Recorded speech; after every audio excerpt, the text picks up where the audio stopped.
Welcome to the Introductions Necessary podcast, a daily introduction to the contributions of women working in STEM fields.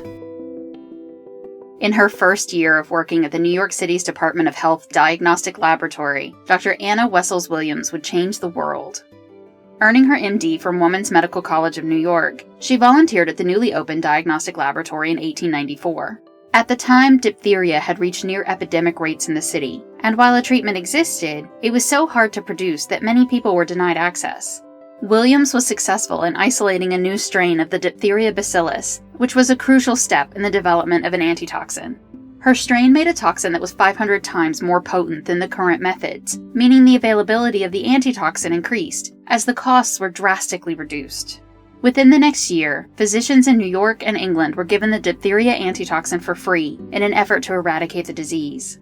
The strain she discovered was officially named the Park-Williams strain number 8, including Dr. Park, the director of the lab. With a desire to do similar work with scarlet fever, she traveled to the Pasteur Institute in Paris, but didn't find the environment conducive to that work.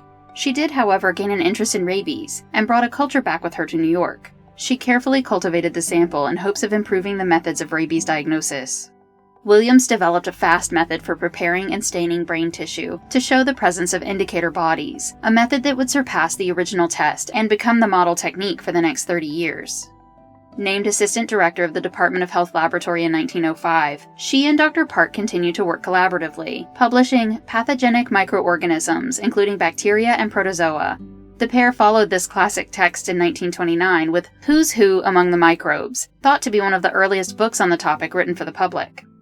Retiring 5 years later at the age of 71, her work inspired and informed the work of a generation of researchers. In 2024, Dr. Wessels-Williams was inducted into the National Women's Hall of Fame as a pioneer in the field of immunology and for her commitment to public health. Introductions Necessary is a production of 9 Hour Films. Our music was composed by Kristen Baum.